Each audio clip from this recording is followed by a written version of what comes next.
ముందుగా ఈ వీడియో చూస్తున్నటువంటి మ్యూచువల్ ఫండ్స్ మీద ఇంట్రెస్ట్ ఉన్న ప్రతి ఇన్వెస్టర్కి నా వైపు నుంచి నా హృదయపూర్వక ధన్యవాదాలు. ఈరోజు మనం మాట్లాడుకునే టాపిక్ మ్యూచువల్ ఫండ్స్. ఈ మధ్యకాలంలో బాగా ఎక్కువ మొత్తంలో వీటిలో ఇన్వెస్ట్మెంట్ జరగడం జరుగుతుంది. అందుకని స్పష్టంగా తెలుగు ఇన్వెస్టర్స్ కోసం డిజైన్ చేయడం జరిగింది. అసలు మ్యూచువల్ ఫండ్ అంటే ఏంటి? యాక్చువల్గా మ్యూచువల్ ఫండ్ సబ్జెక్ట్ అనేది చాలా పెద్దదండి. మనం step by step, lesson by lesson next సెషన్లో మనం చూద్దాం. మ్యూచువల్ ఫండ్స్ గురించి తెలుసుకునే ముందు అసలు ఫస్ట్ మనందరం సేవింగ్స్ అంటే ఏంటో తెలుసుకోవాలి. అసలు సేవింగ్స్ అంటే ఏంటి? ఒక్కొక్క వ్యక్తికి ఒక్కొక్క రకమైన ఎకనామికల్ క్యాపబిలిటీస్ ఉంటాయండి. ఫర్ ఎగ్జాంపుల్, శాలరీడ్ ఎంప్లాయీ ఉన్నాడు, తనకి శాలరీ వస్తుంది, అది తన ఆదాయం. బిజినెస్ మ్యాన్ ఉన్నాడు, తనకి రిటర్న్ వస్తుంది, అది ఆదాయం. కన్సల్టెంట్స్ ఉంటారు, లేబర్ ఉంటారు, డైలీ వేజెస్ చేసేవాళ్ళు ఉంటారు.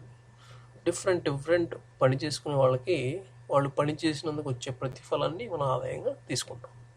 ఇది ఏ క్లాస్ పీపుల్ అయినా కానీ. ఈ ఆదాయం, తనకు వచ్చిన ఆదాయంలోంచి తను పెట్టే ఖర్చు పోగా మిగిలిన వాటిని సేవింగ్స్ అంటాం. అసలు ఈ సేవింగ్స్ లేకపోతే మనం ఇన్వెస్ట్మెంట్స్ గురించి ఆలోచించాల్సిన అవసరమే లేదు. ఎప్పుడైతే మన దగ్గర డబ్బులు ఉన్నాయో అప్పుడు మనం డిఫరెంట్ ఆల్టర్నేటివ్స్ కోసం ఆలోచిస్తాం. ఈ సేవింగ్స్ మన దగ్గర రాగానే మనకు ఫస్ట్ మన ఆలోచన అంతా ఇప్పుడు మన దగ్గర ఉన్న డబ్బులు ఇంకా డబ్బుని ఎలా సృష్టించాలనేది మనం ఆలోచిస్తాం. సో అందుకని తొందరపడి ఎక్కడ పడితే అక్కడ మనం డబ్బులు ఇన్వెస్ట్ చేస్తే మళ్ళీ పోగొట్టుకున్న డబ్బు వెనక్కి రాదు. సో ముందు మన సేవింగ్స్ అమౌంట్ మనకు తెలియగానే మనం ఇన్వెస్ట్మెంట్స్లోకి వెళ్ళాలి అంటే కొన్ని ముఖ్యమైన ఫ్యాక్టర్స్ మనం ఆలోచించుకొని నిర్ణయం తీసుకున్న ఇన్వెస్టర్ ఎప్పుడు కూడా సేఫ్ సైడ్ ఉంటారు. నా దగ్గర డబ్బులు ఐడియల్గా ఉన్నాయి కదా, నా దగ్గర ఇంత సేవింగ్ ఉంది కదా అని నేను ఇన్వెస్ట్ చేస్తే నాకు వచ్చే రిటర్న్ వేరే విధంగా ఉండిద్ది. నా దగ్గర ఉన్న డబ్బులు నేను జాగ్రత్తగా ఇన్వెస్ట్ చేస్తే నాకు వచ్చే రిటర్న్ వేరే విధంగా ఉండిద్ది.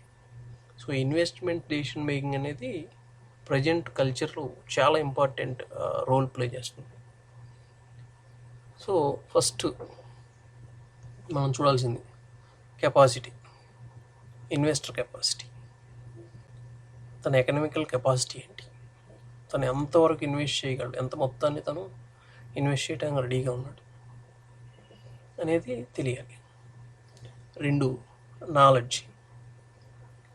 ఈరోజు మార్కెట్లో ఉన్న ఇన్వెస్ట్మెంట్ ఇన్స్ట్రుమెంట్స్లో మనం డబ్బులు ఇన్వెస్ట్ చేయడానికి నాలెడ్జ్ ఉన్నా, తక్కువ ఉన్నా, సరిపడినంత ఉన్నా మనకి మార్కెట్లో ఫైనాన్షియల్ అడ్వైజర్స్ బాగా అందుబాటులో ఉన్నారు కాబట్టి, లేదా మన ఫ్రెండ్స్, ఫ్యామిలీ మెంబర్స్ దగ్గర నుంచి మనం డెసిషన్స్ తీసుకొని ఫైనల్ డెసిషన్ మేకింగ్ మీదే కాబట్టి మనం ఒక ఆప్షన్కి వెళ్తాం. సో నాలెడ్జ్ అనేది ఒక వైడల్ రోల్ ప్లే చేస్తుంది.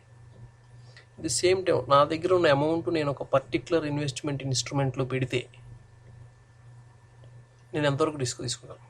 నా దగ్గర ఒక 10 లక్షల రూపాయలు నా ఇన్వెస్ట్మెంట్ కెపాసిటీ అయితే నేను దీనిలో ఇన్వెస్ట్ చేస్తే 10 లక్షలు పోతే నేను తట్టుకోగలనా అని ఆలోచించాలి. లేదా దానిలో కనీసం 2 లక్షలు పోతే నేను తట్టుకోగలనా అనేది రిస్క్ ఫ్యాక్టర్. ఎందుకంటే మెయిన్ ఇన్వెస్ట్మెంట్స్లో రిస్క్ రిటర్న్ రేషియో ఉంటుంది. ఇక్కడ రిస్క్ ఎక్కువ తీసుకోవడంతో పాటుగా నాలెడ్జ్ ఉంటే మంచి డెసిషన్ తీసుకోగలిగితే రిటర్న్ కూడా అలాగే వస్తుంది. So next time. ఏ టైంలో ఇన్వెస్ట్ చేయాలి? 2010లో ఇన్వెస్ట్ చేసి ప్రజెంట్ 2018 4 లక్షల రూపాయలు 10 లక్షలని 20 లక్షలని ఇలా చెప్పడం వేరు.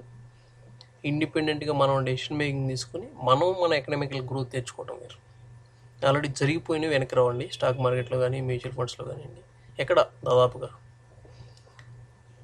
సో ఈ సంవత్సరం ఈ పర్టికులర్ టైంలో మార్కెట్లు బాగా తక్కువ ఉన్నాయి, షేర్లు బాగా తగ్గున్నాయి, లేదా భూమి రేట్లు బాగా తగ్గున్నాయి. ఆ టైంలో భూమి కొనుక్కుంటే మనకి డబ్బులు వస్తాయి. ఈ లొకేషన్లో సో కొత్త వెంచర్లు ఏమో వస్తున్నాయి, కొత్త కంపెనీస్ ఏమైనా వస్తున్నాయి, ఇలాంటి పర్టికులర్ న్యూస్ ఉన్నప్పుడు ల్యాండ్ ఎక్విజిషన్స్ అలాంటివి చేస్తూ ఉంటాం. లేదా పర్టికులర్ షేర్లో దానికి ఏదన్నా మంచి కాంట్రాక్ట్లు రాబోతున్నాయి, మంచి మేనేజ్మెంట్ స్టైల్ తయారైంది ఆ కంపెనీలో, మంచి నేమ్ వస్తుంది అనుకున్నప్పుడు కంపెనీ షేర్లు కొంటాం. ఇలా డిఫరెంట్ డెసిషన్ మేకింగ్స్ మన డిఫరెంట్ ఇన్వెస్ట్మెంట్ ఇన్స్ట్రుమెంట్స్లో బెస్ట్ టైంలో ఎంచుకోవటం మన గొప్పతనం. డబ్బులు ఉన్నాయి కదా ఇన్వెస్ట్ చేసాం అనుకోండి, ఆ పర్టికులర్ షేర్ పడిపోయింది అనుకోండి, మళ్ళీ మన రేట్లు వచ్చి, సో ఇదంతా కొంచెం రిస్కీ ప్రాసెస్. ఇది ఒకటి టైం. ఓకే, ఎక్కడ ఇన్వెస్ట్ చేయాలి, ఇది మెయిన్. అసలు మార్కెట్లో చాలా రకాల పద్ధతులు ఉన్నాయి. గోల్డ్ కొనవచ్చు, ల్యాండ్ కొనవచ్చు, సిల్వర్ కొనవచ్చు, బిల్డింగ్ కొనవచ్చు, ఏదైనా కమర్షియల్ కాంప్లెక్స్లో ఆఫీస్ స్పేస్ కొనవచ్చు లీజ్కి ఇవ్వడానికి. లేదా మన పర్సనల్గా మనకు నాలెడ్జ్ ఉంటే షేర్లు కొనుక్కోవచ్చు, మ్యూచువల్ ఫండ్స్ కొనుక్కోవచ్చు, డిబెంచర్స్ కొనవచ్చు, ప్రైవేట్ డిపాజిట్స్ తీసుకోవచ్చు. ఇలా డిఫరెంట్ మార్కెట్లో అవైలబిలిటీ ఉన్నాయి. సో నేను ఎక్కడ ఇన్వెస్ట్ చేయాలనేది పెద్ద క్వశ్చన్. ఇప్పుడు నేను ఇన్వెస్ట్ చేసిన డబ్బులు సేఫ్ సైడ్లో ఉండాలి, తక్కువ మొత్తంలో ఇన్వెస్ట్ చేయగలగాలి, అప్పుడప్పుడు నేను వాటిని యావరేజ్ చేయగలగాలి. ఇలా అనుకునే వాళ్ళంతా స్టాక్ మార్కెట్స్, మ్యూచువల్ ఫండ్స్కి వెళ్తారు. స్టాక్ మార్కెట్లో ఉన్న ఒక విషయం ఏంటంటే అండి, స్టాక్ మార్కెట్లో ఇవాళ నేను ఒక 100 షేర్స్ కొన్నాను, ఒక 2-3 డేస్ తర్వాత తగ్గింది. నా దగ్గర మళ్ళీ నా ఎకనామికల్ కెపాసిటీ ఉంటే నేను మళ్ళీ వాటిని యావరేజ్ చేయొచ్చు. సో అలా నేను కొనుక్కుంటా పోవచ్చు స్టాక్ మార్కెట్లో. కానీ స్టాక్ మార్కెట్లో కూడా ఎక్కువ మొత్తంలో కొన్న వాళ్ళకి బెనిఫిట్ ఎక్కువ ఉంటుంది. కొన్ని సందర్భాల్లో రిస్క్ లెవెల్ కూడా ఎక్కువ ఉంటుంది. అనుకోకుండా ఎంత మంచి కంపెనీలో మీరు షేర్లు కొన్నా ఎక్స్టర్నల్ అఫైర్స్ కానివ్వండి, ఎకనామిక్ అఫైర్స్ కానివ్వండి, పొలిటికల్ అఫైర్స్ కానివ్వండి, కంపెనీ ఇంటర్నల్ మ్యాటర్స్ కానివ్వండి, కంపెనీ కాంట్రాక్ట్లు పోవటం, ఇలాంటి చాలా ఫ్యాక్టర్స్ షేర్ మార్కెట్లో ఇన్వాల్వ్ అవుతూ ఉంటాయి. సో చాలా జాగ్రత్తగా ఇన్వెస్ట్ చేసుకోవాలి. మళ్ళీ స్టాక్ మార్కెట్లో ఇన్వెస్టర్ 2 రకాలు ఉంటారు, long term investor, short term investor. So అవన్నీ మనం స్టాక్ మార్కెట్ సంబంధించిన నెక్స్ట్ లెసన్స్లో చూద్దాం. Next mutual funds. దీనిలో ఉన్న గొప్ప విషయం ఏంటంటే, మ్యూచువల్ ఫండ్లో మినిమం ఇన్వెస్ట్మెంట్ 500 రూపాయలు. నెల ఖచ్చితంగా నేను పే చేయాలి, నెల ఖచ్చితంగా ఇన్వెస్ట్ చేయాలి, ఇలాంటి అప్లికేషన్స్ ఏముండవు. కస్టమర్ దగ్గర ఎప్పుడు ఐడియల్ క్యాష్ అంటే తన సేవింగ్స్ ఉంటే అప్పుడు ఇన్వెస్ట్ చేసుకోవచ్చు. మొత్తం ఇండియాలో 40కి పైగా మ్యూచువల్ ఫండ్ కంపెనీస్ ఉన్నాయి. వాటిని అసెట్ మేనేజ్మెంట్ కంపెనీస్, ఏఎంసీస్ అంటారు. మీకు బాగా తెలిసిన Franklin Templeton, State Bank of India, HDFC bank mutual funds, ICICI, Axis, Tata asset management company, Aditya Birla asset management company, ఇట్లా రకరకాలు చాలా ఉన్నాయి.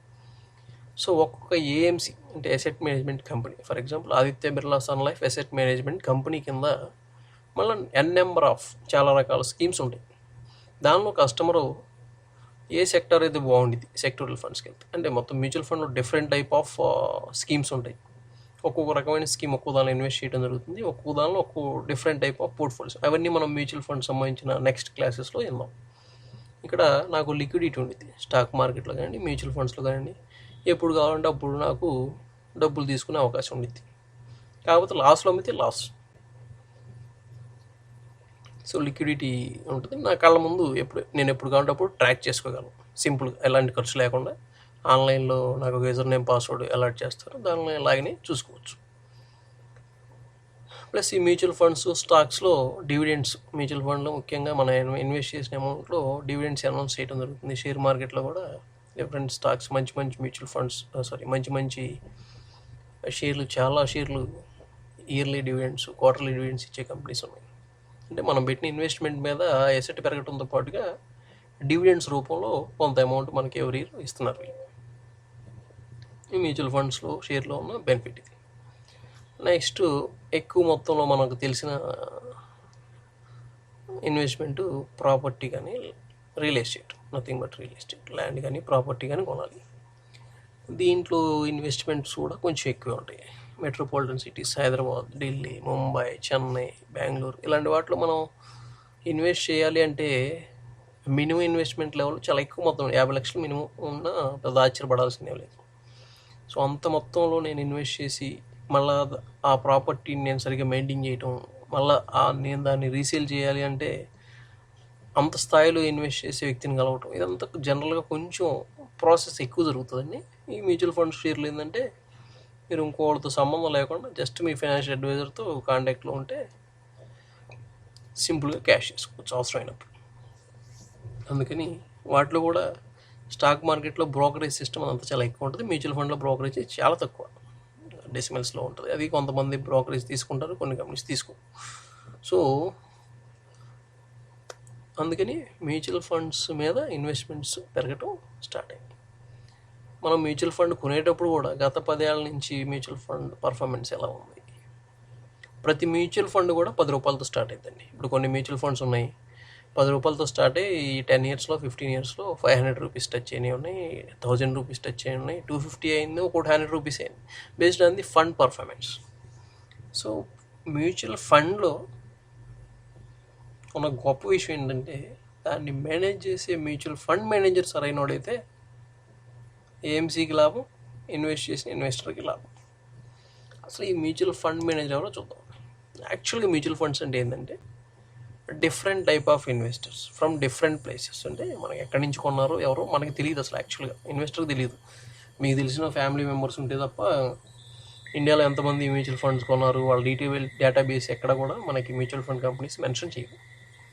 అంటే ఇండియా మొత్తం మీద డిఫరెంట్ స్టేట్స్ నుంచి, డిఫరెంట్ డిస్ట్రిక్ట్స్ నుంచి, different mandals, different rural places, different metros, ఎక్కడి నుంచి అయినా కానీ ఒక పర్టికులర్ మ్యూచువల్ ఫండ్ కంపెనీలో particular scheme, for example Franklin Templeton asset management company అనే ఒక ఏఎంసీలో Franklin Templeton blue chip fund అనే ఒక స్కీమ్లో ఉన్న ఇన్వెస్టర్లు టోటల్ కలిపి ఒక 1000 crores ఇన్వెస్ట్ చేశారు అనుకో, దాన్ని పూలింగ్ ఆఫ్ ది మనీ అంటాం. అంటే మొత్తం ఇన్వెస్టర్లు కలిసి పెట్టిన అమౌంట్ అది 100 crores కానివ్వండి, 200 crores, 1 crore కానివ్వండి, 1000 crores కానివ్వండి, ఎంతైతే అమౌంట్ ఉందో అంత అమౌంట్ని ఫండ్ మేనేజర్ మేనేజ్ చేస్తాడు. అంటే అసెట్ మేనేజ్మెంట్ కంపెనీ, ప్రతి అసెట్ మేనేజ్మెంట్ కంపెనీ ఇందాక మనం డిస్కస్ చేసినట్టు Franklin Templeton asset management company ఈ పర్టికులర్ ఫండ్ కోసం ఒక ఫండ్ మేనేజర్ని క్రియేట్ చేసింది అనుకోండి.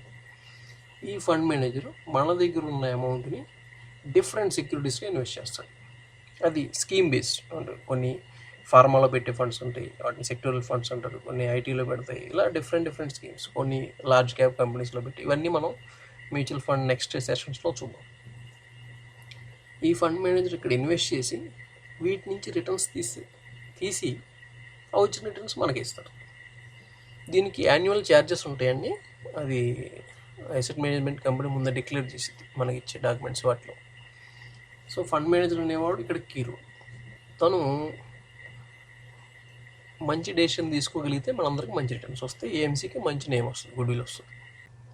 సో సింపుల్గా మనం అందరం కలిసి పోజ్ చేసే డబ్బుల్ని ఒక నాలెడ్జ్ ఉన్న, బాగా చదువుకున్న వ్యక్తి ఒక మంచి అసెట్ మేనేజ్మెంట్ కంపెనీ అండర్లో సపోర్ట్తో మన సెక్యూరిటీస్ని మెయింటైన్ చేసి మనకి రిటర్న్ ఇవ్వాలి. ఇదే మ్యూచువల్ ఫండ్. సో మనందరి కాంబినేషన్లో ఉన్న అమౌంట్, అంటే ఒక వ్యక్తి ఇన్వెస్ట్ చేయడు, ఇక్కడ అందరూ చాలామంది ఎంతైనా ఇన్వెస్ట్ చేయొచ్చు. 1,00,000 మంది కలిసి 10,000 ఇన్వెస్ట్ చేయొచ్చు, 1,00,000 మంది కలిసి 1,00,000 కోట్లు ఇన్వెస్ట్ చేయొచ్చు. సో మ్యూచువల్ ఫండ్లో ఎంతైనా ఇన్వెస్ట్మెంట్ చేసుకోవచ్చు. ఒకళ్ళు 1 కోటి, 2 కోట్లు, ఒకళ్ళు 1000, 2000. దీనిలో మళ్ళీ ఇన్స్టిట్యూషనల్ బయర్స్ అని different based on their economical capability invest చేసిన అమౌంట్ నుంచి రిటర్న్స్ తీసి మనకు అప్పచెప్తారు. ఇది యాక్చువల్ మ్యూచువల్ ఫండ్ పర్ఫార్మెన్స్ చేసే విధానం. ఏ స్కీమ్ అయినా సేమ్ ప్రొసీజర్. చాలా రకాల 4,000 పైగా స్కీమ్స్ ఉన్నాయి. ఏ స్కీమ్ అయినా మనం అందరం డబ్బులు కలెక్ట్ చేసుకుంటాం, ఒక చోట పూల్ చేస్తాం, దాన్ని ఫండ్ మేనేజర్కి ఇస్తాం. ఫండ్ మేనేజర్ దాన్ని డిఫరెంట్ ఈక్విటీస్లో కానివ్వండి, డెట్లో కానివ్వండి, డిఫరెంట్ ఇన్స్ట్రుమెంట్స్లో కానీ ఎక్కడైనా ఇన్వెస్ట్ చేసి రిటర్న్ తీసుకొస్తూ ఉంటాడు. ఇదే mutual fund, simple concept. So ఈ మ్యూచువల్ ఫండ్ మళ్ళీ రకరకాల మ్యూచువల్ ఫండ్స్ ఉన్నాయి, రకరకాల స్కీమ్స్ ఉన్నాయి. వాటిని మనం సాగ్రిగేట్ చేస్తే కొన్ని మెయిన్ మ్యూచువల్ ఫండ్స్ మనం చూడవచ్చు. వాటన్నిటి గురించి, ఆ మ్యూచువల్ ఫండ్స్ ఎన్ని రకాలు ఉన్నాయి, ఎలా పనిచేస్తాయి, ఇవన్నీ మనం నెక్స్ట్ సెషన్లో చూద్దాం. ఈ సెషన్ని పూర్తిగా ఫాలో అయిన వాళ్ళకి నా వైపు నుంచి మరొకసారి నా హృదయపూర్వక